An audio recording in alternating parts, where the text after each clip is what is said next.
अस्सलामुअलैकुम वरहमतुल्लाहि वबरकातुहू। आज हम ऑर्गेनाइजेशन के बारे में पढ़ेंगे। ऑर्गेनाइजेशन होता क्या चीज़ है, कॉन्सेप्ट ऑफ ऑर्गेनाइजेशन क्या है, इंपॉर्टेंस ऑफ ऑर्गेनाइजेशन क्या है, एलिमेंट ऑफ ऑर्गेनाइजेशन क्या है, कैरेक्टरिस्टिक्स ऑफ ऑर्गेनाइजेशन क्या है, यानी ऑर्गेनाइजेशन की खसूसियात क्या है, और वो कौन कौन से ऐसे एलिमेंट हैं जिनसे मिलकर एक ऑर्गेनाइजेशन तश्कील पाते हैं।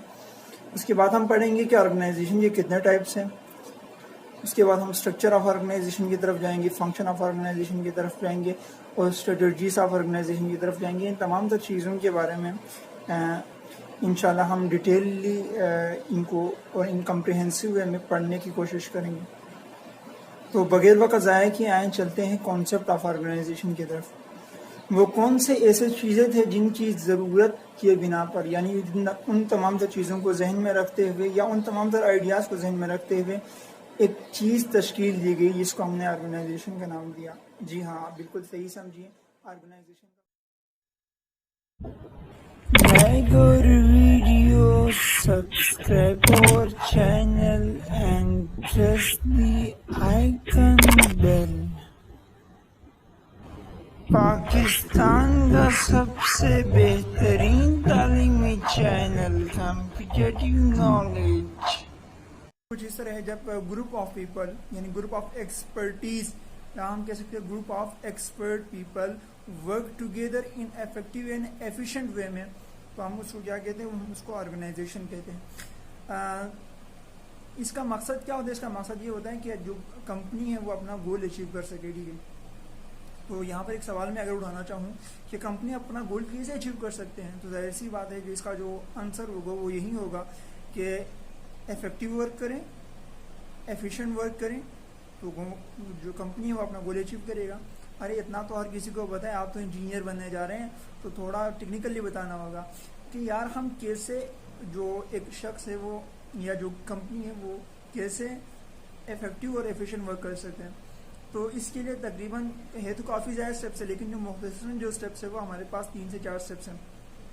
जो पहला जो स्टेप है वो हमारे पास उसमें ये होंगे कि तमाम जितने भी काम हैं हम उनको आइडेंटिफाई करते हैं कि हमने कौन कौन से काम करने हैं। अब उसके बाद हम ग्रुपिंग करते हैं, grouping of work and grouping of people करते हैं। उसके बाद हम रिस्पॉन्सिबिलिटीज़ देते हैं और अथॉरिटीज़ देते हैं लोगों को, यानी हमारे पास हम लोगों को इख्तियारात देते हैं और उनको काम भी बताते हैं कि आपने ये काम करना है तो हम आपको ये इख्तियारात भी देंगे, मनसब देने होते हैं, मुख्तसर हम यूँ कह सकते हैं। उसके बाद जो तीसरा स्टेप होता है, हम एक हिरार्की प्रोवाइड करते हैं कि एक मिसाल के तौर पर एक मैनेजर होगा, उसके नीचे ब्रांच मैनेजर्स होंगे, उनके नीचे हमारे पास वर्कर होंगे, वर्कर के नीचे हमारे पास लेबर होंगे, लेबर के नीचे हमारे पास हेल्पर होंगे, एक हिरार्की प्रोवाइड करते हैं।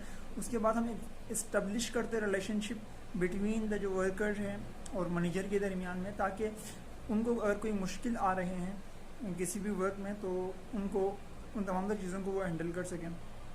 तो इन तमाम स्टेप्स को फॉलो करने के बाद ही हम एक इफेक्टिव और एफिशिएंट वर्क कर सकते हैं। ठीक है, कन्फ्यूजन ख़त्म कर सकते हैं कि मैंने कौन सा काम करना है, मेरे पास कौन सा फ़राइज़ है, क्योंकि ऑर्गेनाइजेशन ही वो मखसूस मैकेनिज़्म है जो कि आपको तमाम तर चीज़ें बताते हैं, प्रोसीजर्स, आपकी ड्यूटीज़ क्या है, आपकी रिस्पॉन्सिबिलिटीज़ क्या है। तो यहाँ तक हमने ये जाना कि ऑर्गेनाइजेशन होता है क्या चीज़ है, ये ग्रुप ऑफ पीपल होती है जो कि काम करते हैं एफिशिएंट और इफेक्टिव वे में।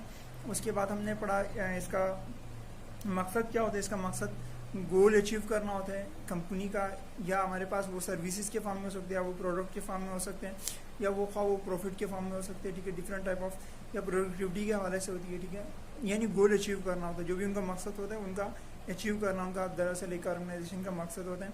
फिर जो तीसरा चीज़ हमने पढ़ा वो हमने पढ़ा कि हम इफेक्टिव और एफिशिएंट वर्क कैसे कर सकते हैं। तो हमने इस हवाले से पढ़े कि इसके लिए हमें 4 से 5 स्टेप्स को फॉलो करने की अशद ज़रूरत होती है।